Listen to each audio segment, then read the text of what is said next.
에스라서 9장 2절에서 10절 말씀 우리 함께 교독하면서 봉독하겠습니다. 먼저 읽습니다. 그들의 딸을 맞이하여 아내와 며느리로 삼아 거룩한 자손이 그 지방 사람들과 서로 섞이게 하는데 방백들과 고관들이 이 죄에 더욱 으뜸이 되었다 하는지라.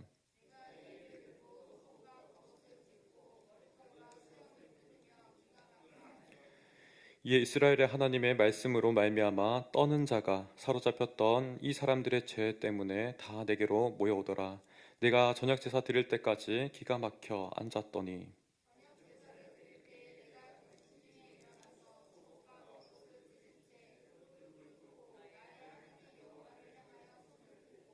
말하기를 나의 하나님이여 내가 부끄럽고 낯이 뜨거워서 감히 나의 하나님을 향하여 얼굴을 들지 못하오니 이는 우리의 죄악이 많아 정수리에 넘치고 우리 허물이 커서 하늘에 미침이니이다.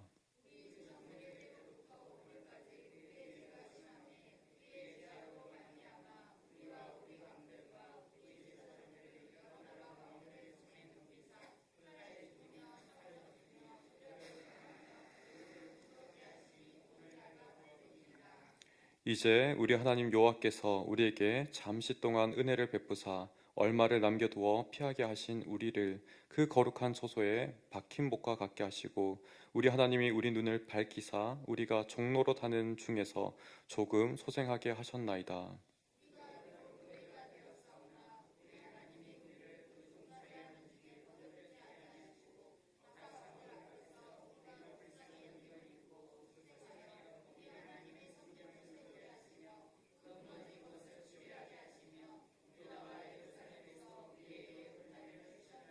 함께 읽겠습니다. 우리 하나님이여 이렇게 하신 후에도 우리가 주의 계명을 저버렸사오니 이제 무슨 말씀을 하오리까? 아멘. 네, 오늘 말씀을 통해서 우리가 에스라의 이 기도, 통회하는 마음에 대해서 함께 나누기 소원합니다. 우리 주님의 은혜가 여러분들 삶 가운데 가득하기를 소원하는 마음으로 함께 인사하겠습니다. 주님의 은혜가 함께 하십니다. 네. 우리 지난 말씀을 좀 기억해 보면 8장에서는 에스라가 참 믿음 가운데서 나오는 모습을 보았습니다. 참 여러 가지 고생하여서 레위인들을 모으고 또 제사장들을 모으고 또 왕의 허락을 받아서 많은 재정을 가지고 나오는데 그 가운데서 참 마병들이 필요한데 그것을 구하지 않고 믿음으로 나왔던 모습들을 우리가 기억할 수 있습니다. 돌아온 그 발걸음 가운데서 얼마나 이 에스라의 마음은 한편 가슴 뛰었을까요? 이스라엘 민족들을 만나고 정말 하나님의 구원하신 그 역사를 이제 다시 한번 그 역사의 현장 가운데서 자기가 들어가서 한 몫을 감당하게 되는 그 사명을 감당하게 되는 그 시간을 놓고 참으로 가슴 설레었을 것입니다. 그 가운데서 우리가 7장 10절 말씀을 다시 한번 읽어보면 에스라가 어떠한 마음으로 이 민족을 바라보고 또 소망하고 나아갔는지 볼 수 있습니다. 7장 10절 말씀 제가 읽어드리겠습니다.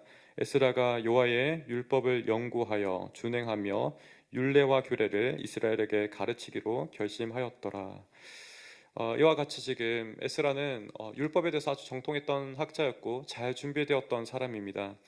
그리고 그가 사랑하는 바 이 율법을 이제는 이스라엘 백성들에게 함께 나누고 그 말씀으로 말미암아 이제 다시 온 민족들이 하나님의 백성으로 온전히 회복되기를 간절히 소망하는 가운데 나왔을 것입니다. 그런 순간 가운데서 한편으로는 먼저 정착했던 사람들 또한 참 지단하고 고단한 그 가운데서 이제 함께 만나서 지난 시간 제사를 드리고 하나님께 봉사하고 섬기는 그런 모습들을 우리가 보았습니다. 한편 그 가운데서 이들이 마주하는 지금 첫 장면은 다소 좀 당혹스럽습니다. 에스라서가 이제 총 10장까지가 이야기가 그치게 되는데 이 참 절정과 이루어지는 그 장면 가운데서 9장에서는 어떠한 내용들이 지금 주어지고 있습니까? 9장 2절의 말씀을 보게 되면 그들의 딸을 맞이하여 아내와 며느리로 삼아 거룩한 자손이 그 지방 사람들과 서로 섞이게 하는데 방백들과 고관들이 이 죄에 더욱 으뜸이 되었다라고 이야기합니다. 지금 사실 너무나 기가 막힌 현장을 마주하고 있는 거죠. 정말 하나님의 어떤 기대에 부푼 마음으로 이 지방을 지금 나왔는데 마주한 현실들은 지금 이스라엘 민족들이 이방 민족과 통혼했다라는 너무나 놀랍고 또 한편 어처구니 없는 일들을 맞이하게 됩니다. 그 가운데서 지금 이 백성들의 고관들, 특별히 이 통혼하는 부분에 있어서 고관과 방백들이 가장 으뜸이 되었다는 것이 가장 큰 문제임을 보게 됩니다. 사실 이러한 현상들은 너무나 이 에스라서를 우리가 앞서 읽어왔다면 기이하고도 이해할 수 없는 사건입니다. 왜냐하면 에스라서 4장 3절 말씀을 우리가 한번 돌아보게 되면 4장 3절 말씀 한번 돌아가 볼까요?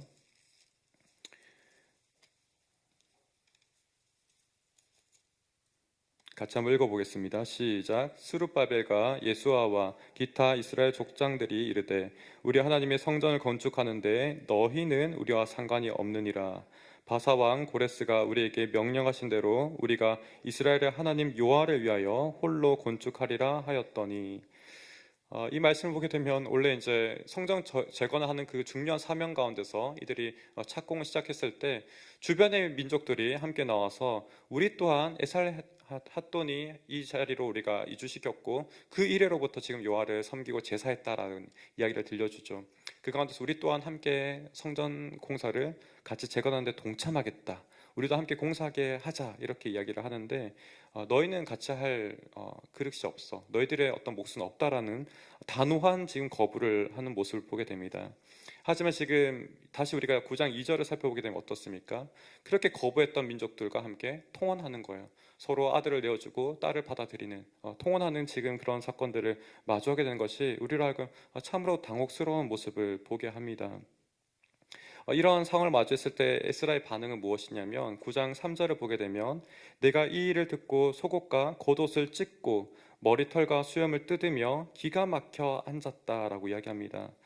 여기서 기가 막히다라는 표현들은 한편으로는 황폐했다, 그리고 공포스럽고 경악스럽다, 이런 표현과 같아요. 정말 전혀 예상하지 못했던 그 상황들이 이 가운데 벌어졌다는 거죠.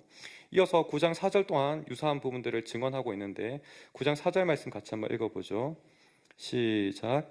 이에 이스라엘의 하나님의 말씀으로 말미암아 떠는 자가 사로잡혔던 이 사람들의 죄 때문에 다 내게로 모여오더라. 내가 저녁 제사 드릴 때까지 기가 막혀 앉았더니. 지금 한편으로는 이 에스라가 어느 시간까지 넋을 놓고 앉아 있었는지를 이야기하고 있습니다. 어느 때까지 지금 앉아 있었다라고 이야기하나요? 마지막 부분을 보게 되면 저녁 제사 드릴 때까지 기가 막혀 앉았다라고 이야기합니다.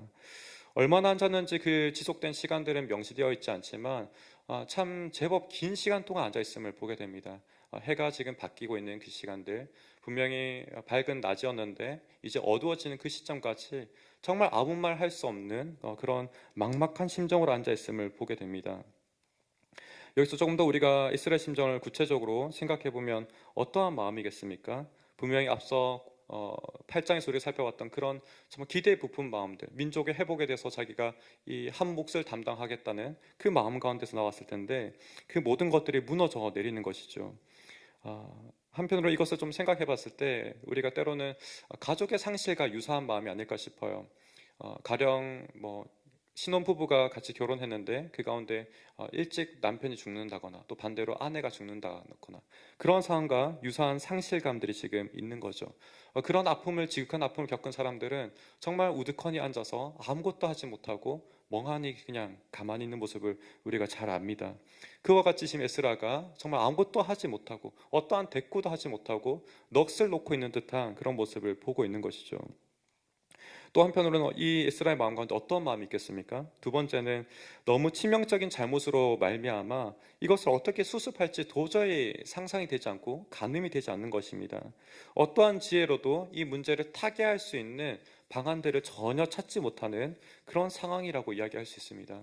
그렇지 않겠습니까? 우리 또한 너무나 내 힘으로 극복해낼 수 없는 그런 거대한 문제, 정말 도저히 해결해 나갈 수 없는 그런 문제가 내 앞에 닥쳐온다면 정말 우리는 넋놓고 그냥 가만히 있을 수밖에 없잖아요. 그런 거대한 문제가 지금 에스라 앞에 닥쳐온 것이라고 이야기할 수 있습니다. 그런 상황 가운데서 한편으로는 에스라가 참 막연하고 너무나 어려운 이 문제를 어떻게 타개해 나가는지 우리가 9장 5절을 또 한편 이어서 보게 됩니다. 5절 말씀 같이 한번 보죠. 시작. 저녁 제사를 드릴 때에 내가 근심 중에 일어나서 속옷과 겉옷을 찢은 채 무릎을 꿇고 나의 하나님 여호와를 향하여 손을 들고. 참 놀라운 것은 에스라가 이 가운데서 기도로 나아갔다는 겁니다.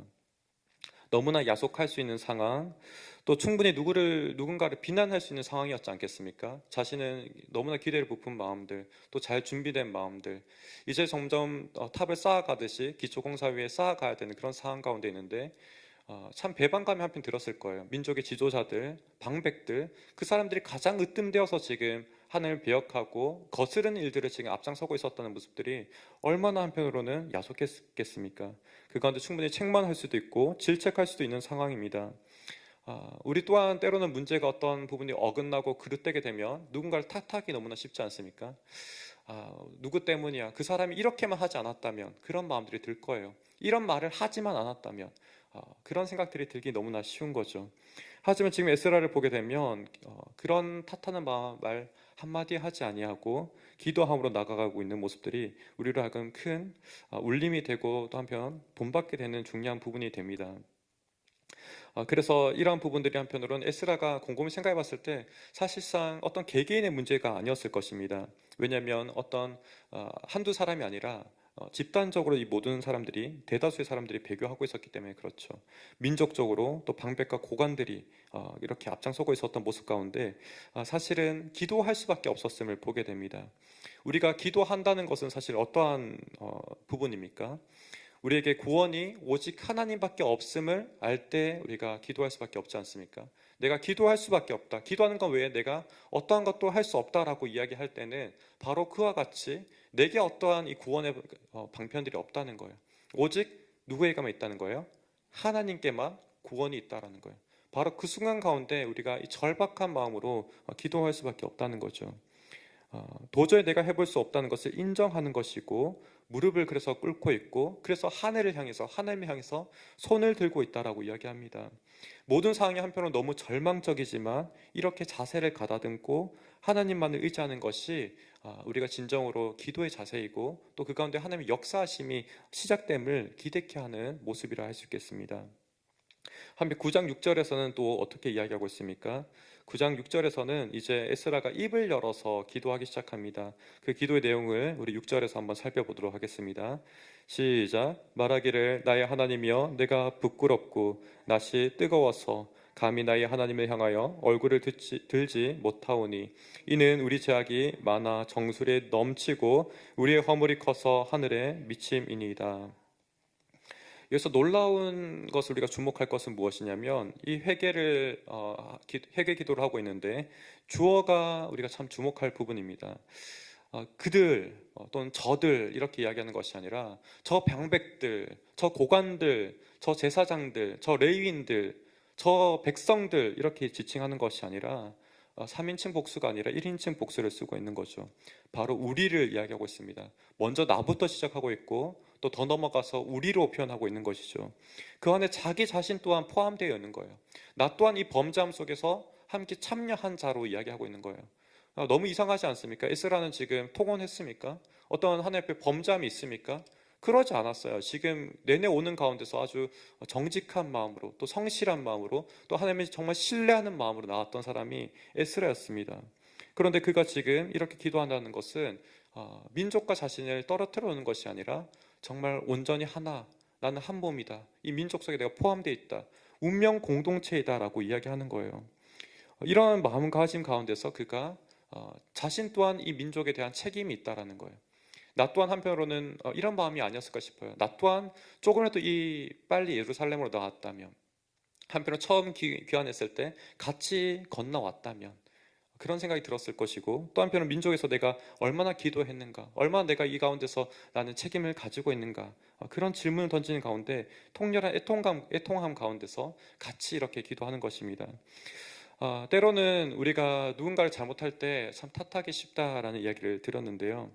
사실 교회 가운데서 때로는 치리를 한다고 우리가 이야기하지 않습니까? 어떤 잘못한 사람이 있으면 치리한다라고 이야기하는데, 저는 그 이야기를 듣는 가운데서 저희 아버님을 통해서 그런 부분에서 좀 중요한 교훈을 듣기도 했습니다.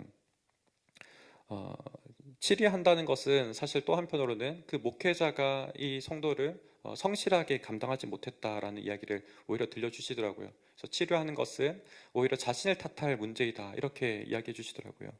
저 또한 참 동일한 마음으로 그런 마음을 품고 있습니다.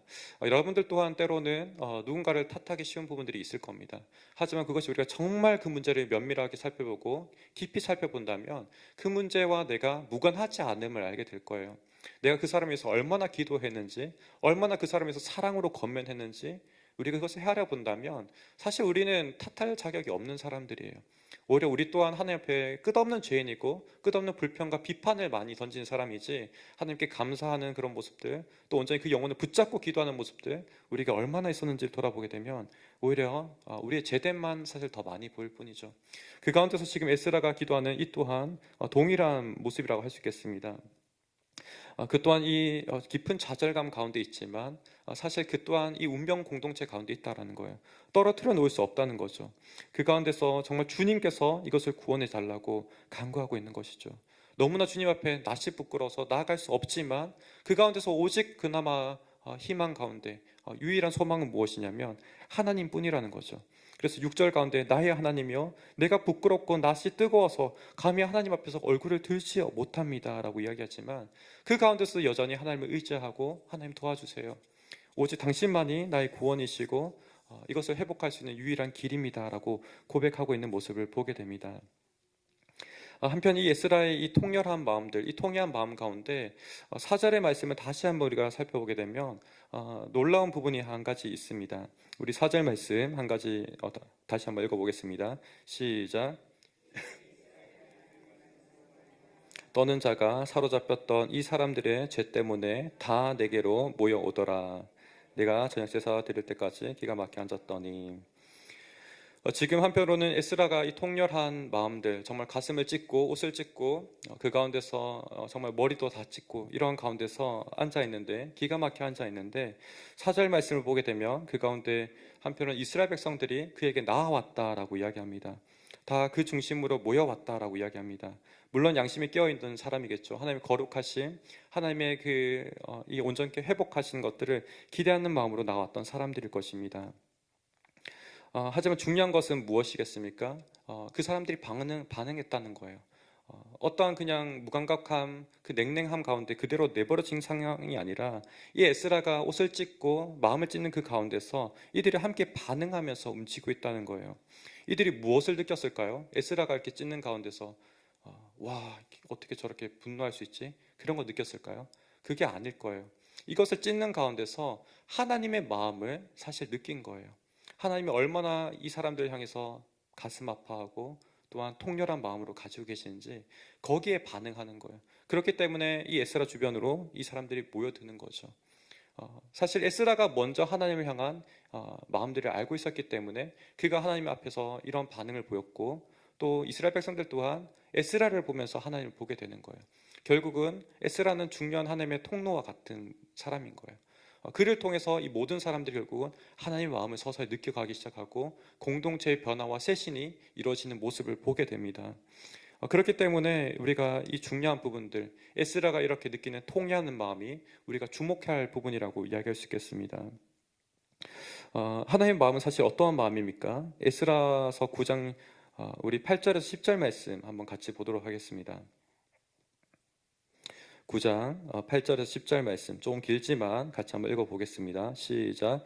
이제 우리 하나님 여호와께서 우리에게 잠시 동안 은혜를 베푸사 얼마를 남겨두어 피하게 하신 우리를 그 거룩한 초소에 박힌 목과 같게 하시고, 우리 하나님이 우리 눈을 밝히사 우리가 종노릇하는 중에서 조금 소생하게 하셨나이다. 우리가 비록 노예가 되었사오나 우리 하나님이 우리를 그 종살이하는 중에 버려두지 아니하시고 바사 왕들 앞에서 우리가 불쌍히 여김을 잊고 소생하여 우리 하나님의 성전을 세우게 하시며 그 무너진 것을 수리하게 하시며 유다와 예루살렘에서 우리에게 울타리를 주셨나이다. 우리 하나님이여 이렇게 하신 후에도 우리가 주의 계명을 저버렸사오니 이제 무슨 말씀을 하오리까?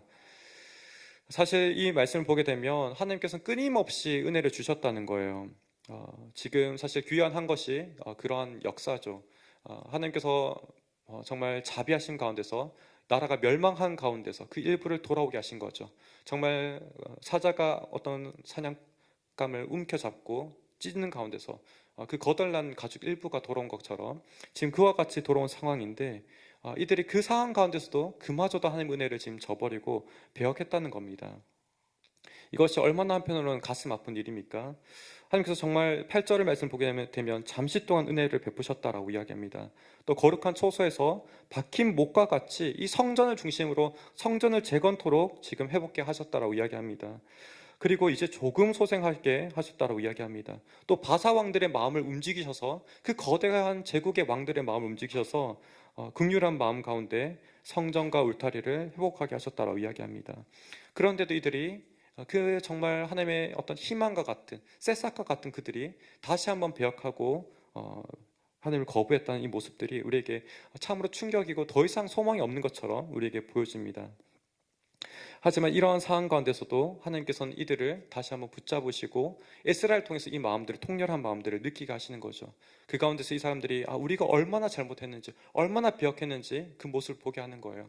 그래서 한편으로는 이 본문을 우리가 보게 되면서 다시 한번 하나님의 사랑이 우리를 향해서 얼마나 불타고 있는지 보게 됩니다. 에스라의 마음을 통해서 하나님의 이스라엘을 향한 그 마음이 얼마나 맹렬하게 뜨겁게 사랑하는 그 사랑이 부어지고 있는지 보여지고 있는 겁니다. 또 반대로 이야기한다면 이스라엘은 하나님의 그 사랑에도 불구하고 얼마나 배역한 존재인지, 얼마나 연약한 존재인지 동시에 그리고 있는 것이죠. 하지만 그 모습 가운데서 이 에스라가 중요한 중보자와 같이, 중간 다리와 같이 하나님의 마음을 전하고 또 백성들의 그 통회하고 정말 회개하는 마음을 다시 한번 하나님께 올려드림으로 말미암아 이 순간들이 회복되어지고 새로운 방향으로 나아가고 있는 모습을 보게 됩니다. 사실 우리가 11절은 읽지 않았지만 그 이하를 보게 되면 왜 이들이 멸망했는지를 이야기하고 있습니다. 사실 하나님의 마음이 또 담겨 있는 것이죠. 이스라엘 역사를 보게 되면은 가나안 땅은 정말 더러운 땅이었고 정말 하나님께서 가증히 여긴 것들이 가득했던 땅이었습니다. 그렇기 때문에 그 땅의 사람들과 통혼하지 말고 섞이지 말라라고 이야기했던 거예요. 그런데도 지금 그러한 잘못들을 또 동일하게 범하고 있는 그런 이 현재의 모습을 통해서 하나님께서 애끓는 마음으로 이렇게 이야기하고 있는 모습을 우리가 보게 됩니다. 이러한 모습 통해서 우리가 다시 한번 느끼게 되는 것은 하나님의 마음입니다. 하나님께서 우리를 향한 어떻게 보면 그 간절한 마음 가운데서 우리가 변화되어지는 것이고 그분의 은혜를 다시 한번 충만하게 누리게 되는 모습입니다. 그래서 우리가 이 통회하는 마음들은 사실 에스라의 마음이지만 또 한편으로 성경 곳곳에서 공명되어지고 울리는 모습을 보게 되는데요. 모세의 모습 통해서도 우리가 사실은 너무나 잘 알게 됩니다. 모세 또한 금송아지를 숭배했던 이스라엘을 대신해서 사실은 하나님께서 굉장히 분노하시죠. 너희들과 이제는 함께 갈 수 없어. 이 백성들을 다 진멸하고 모세 너로 말미암아 새로운 민족을 일으킬 거야. 새로운 약속의 자손들을 일으킬 거야. 그렇게 이야기하지 않습니까? 하지만 모세는 그때 하나님의 마음을 알고서 어떻게 이야기합니까? 하나님 저를 차라리 생명의 책에서 제해 주옵소서, 지워 주시옵소서 그렇게 이야기하지 않습니까? 그런 가운데서 바로 동일한 이 방식들을 보게 되는 거예요. 어떻게 보면 에스라 또한 자기가 잘못한 것이 아님에도 불구하고 백성들의 잘못을 정말 끌어안고서 하나님 저를 불쌍히 주옵소서, 우리를 기억하여 주옵소서, 다시 한번 하나님 그 자비하심을 기억해 주옵소서라는 그 모세의 울림이 동일하게 에스라 가운데 울리고 있음을 보게 됩니다.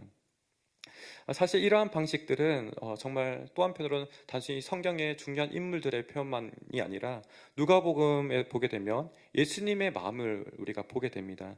누가복음 23장 34절의 말씀을 보게 되면 제가 한번 읽어드리겠습니다.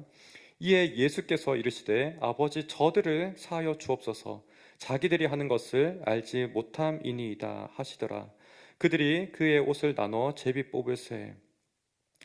예수님께서 십자가에 달리신 그 가운데서 중보하신 그 기도를 보게 됩니다. 밑에 있는 사람들은 지금 제비를 뽑고 있고 정말 조롱하고 정말 예수님을 향해서 수치스러운 이야기를 하고 있습니다. 너가 하나님의 아들이라면 내려와 봐라. 그런 이야기를 지금 퍼붓고 있는 가운데 있는 거죠. 그런데 예수님께서는 어떻게 아버지를 향해 기도하십니까? 아버지 저들을 사하여 주옵소서라고 기도하는 거예요. 에스라의 기도와 지금 동일하고 또 한편 모세의 기도와 동일한 거예요. 예수님의 방식들이 지금 에스라의 모습 가운데서 비춰지고 있는 것이죠. 우리 또한 사실 기도할 것은 동일한 모습입니다. 우리 또한 주님께서 주신 그 사명들을 기억할 때 우리 또한 사실 동일한 어떤 죄된 모습들이 가득한 모습입니다. 그 가운데서 우리가 충분히 사명을 감당하지 못했다고 때로는 누군가를 비난하고 지적하는 것이 아니라, 때로는 우리의 어떤 구조와 어떤 더 거시적인 것을 탓하는 것이 아니라, 나부터 그런 문제에서 책임이 절감하고, 하나님, 내가 정말 주님 앞에 긍휼이 필요한 존재입니다라고 기도하고 나아가는 것이죠. 사실 우리 또한 이 시대 가운데서 이 사람들이 지금 겪고 있는 문제와 사실 동일한 문제를 겪고 있어요. 이 사람들 또한 지금 가장 중요한 사명이 어떤 사명이 주어졌습니까? 성전을 재건하는 것이었고, 또 그 가운데 그들의 마음이 하나님 말씀으로 말미암아 새롭게 재건되는 거예요. 둘 다 재건이죠. 외적으로는 성전이 재건되는 것이고, 내적으로는 말씀이 재건되는 것이 가장 중요한 사명이었습니다. 우리 또한 어떠한 사명을 가지고 있습니까? 마태복음 28장 19절에서 20절 말씀, 우리 지난 주일에 담임 목사님 사명에 대한 말씀 전해주셨죠. 그 말씀과 같이 우리는 제가 읽어드리겠습니다. 그러므로 너희는 가서 모든 민족을 제자로 삼아 아버지와 아들과 성령의 이름으로 세례를 베풀고 내가 너에게 분부한 모든 것을 가르쳐 지키게 하라. 볼지어다 내가 세상 끝날까지 너희와 항상 함께 있으리라 하시니라. 이런 사명이 사실 우리 모두에게 있어요. 우리가 살아가는 그 모든 삶의 순간들이 사실은 이 복음을 증거하고 하나님의 증인된 삶을 살아가야 되는 중요한 사명을 가지고 있는 것이죠. 우리 또한 성전을 재건하고 말씀을 그들의 삶을 재건하는 것과 같이 우리 또한 이 말씀으로, 이 복음으로 우리 삶을 재건하고 또 우리 주변 사회 가운데 이 말씀을 전달하는 복음의 증거자로 살아가야 되는 중요한 사명을 가지고 있습니다. 하지만 우리 또한 이것을 얼마나 기억하고 살아가고 있습니까? 우리 또한 우리 삶 자리 가운데 때로는 내 삶이 더 우선이고 우리 가족의 돌봄이 더 우선하지 않습니까? 우리가 늘 주의 일보다 사실은 나의 일이 더 우선될 때가 너무나 많습니다. 그러한 모습을 바라보게 되면 이 사람들과 사실 크게 다르지 않은 거예요. 이 사람들 또한 그 황폐한 예루살렘이 재건되는 가운데서 가족들이 살기 위해서 어떻게 보면 그 땅에 정착하고 있는 안정적인 그 민족들과 힘을 합하는 과정 가운데서 통원했단 말이에요. 그런 어떤 부분들이 이 사람들 가운데 오히려 미덕처럼 여겨지는 가운데 민족의 지도자들이 오히려 으뜸되는 그런 상황들이 벌어졌던 거죠. 우리 또한 사실은 우선순위의 문제로 놓고 봤을 때 동일한 문제 가운데 있습니다. 그 가운데서 우리 모두 다 이 죄된 모습들, 연약한 모습들이 있습니다.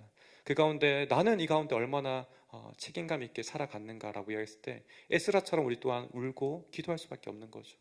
우리 또한 한없이 연약하고 한없이 부족하다라고 주님 앞에 기도하고 긍휼을 구할 수밖에 없음을 보게 됩니다. 또한 에베소서 5장 32절과 33절의 말씀을 나누고 싶은데요. 이 또한 사실 가정에 대해서 주시는 말씀이죠. 이 비밀이 크도다. 나는 그리스도와 교회에 대해서 말하노라. 그러나 너희도 각각 자기 아내 사랑하기를 자신과 같이 하고 아내도 자기 남편을 존경하라. 이와 같이 말씀하고 있습니다. 이 말씀을 보더라도 사실 가정의 비유가 어떻게 들려주고 있습니까? 교회와 그리스도의 연합을 이야기하고 있는 거예요. 남편과 아내를 이야기하면서 그 가운데서 사실 그리스도의 그 연합을 지극히 누려야 된다라고 이야기하는 거예요. 무엇을 이야기하고 있습니까? 우리 가정이 사실은 이 성전이요, 주님의 예배한 처소로서 온전히 세워져야 됨을 가장 중요하게 이야기하고 있는 거예요. 우리 또한 이런 부분에 있어서는 사명을 잇고 있고 우리 또한 그 가운데서 오히려 인간적인 가족적인 관계 속을 유지하는 것이 얼마나 우리가 치우쳐 있습니까? 그와 같이 지금 우리 또한 이 동일한 모습을 봤을 때 우리의 폐부를 찌르는 말씀이라 생각하고 우리 또한 그 현실들을 마주하는 가운데 하나님 앞에 다시 통회하는 마음으로 나가는 우리가 되기를 간절히 소망합니다. 그 통회하는 마음은 다른 마음이 아니라 정말 주님께서 우리를 향해서 불타시는 마음, 정말 우리가 다시 한번 고침받고 주님의 의로우심을 다시 한번 덧입어서 새 마음을 누리고 새 마음 가운데 우리가 새롭게 주님의 이 복음에 충만하기를 간절히 소망하는 마음이실 것입니다. 그 가운데서 우리가 다시 한번 우리가 회복되어지고 또한 우리가 회복되는 가운데 주님의 이 마음을 깊이 절감하고 통회하는 그 가운데 또한 우리 주변에 있는 사람들이 함께 반응할 거예요. 우리가 울고 우리가 주님 앞에 엎드릴 때 정말 하늘을 향해서 우리가 두 손을 뻗을 때 우리 주변 사람들이 그것을 보고 반응하면서 함께 기도의 자리로 또 함께 주님의 은혜를 구하는 자리로 나오게 될 줄 믿습니다. 그런 은혜가 여러분들 삶의 자리에 함께 하시기를, 또한 그런 회복들이 여러분 삶에 시작되기를 간절히 축복합니다. 이 시간 우리가 같이 기도하기를 소망하는 것은 우리의 통회하는 마음 가운데서 주님께서 함께 임재해 주셔서 정말 우리의 연약함이 주목되는 것이 아니라 다시 한번 주님의 그 무한하시고 긍휼하신 그 사랑이 다시 우리 마음 가운데 깨달아져서 이 모든 문제들이 다시 한번 회복되어지고 우리 마음 가운데 무거워진 그 짐들이 다시 한번 주님께 맡겨지는 가운데 우리가 다시 한번 이 복음의 사명을 온전히 깨달아 나아갈 수 있기를 간절히 소망합니다. 다시 한번 우리가 품은 그 영혼들 가운데 이 복음이 전해지는 가운데 먼저 우리부터 주님의 이 마음에 절감할 수 있길 원합니다. 정말 성전이 재건되는 가운데 또 말씀이 재건되는 가운데 이들 또한 참으로 연약한 모습이 있었던 것처럼 이제는 우리를 다시 한번 살펴보는 가운데 내 안에 허물어져 있었던 모습이 없는지, 내 안에 정말 주님을 경시하고 있었던 모습은 없었는지 다시 한번 돌아보기 원합니다. 인간적인 마음으로 복음을 전하는 것이 아니라 정말 주님이 원하시는 방식대로 인간적인 마음에서 금송아지를 하나님으로 여기며 숭배했던 모습이 아니라 정말 성경대로 우리가 하나님을 경배하고 또한 이스라엘 백성들이 지금 이 말씀으로 세워지고 있는 모습처럼 우리 또한 성경대로 그 말씀대로 세워지기를 간절히 소망합니다. 이렇게 기도하기 원합니다. 같이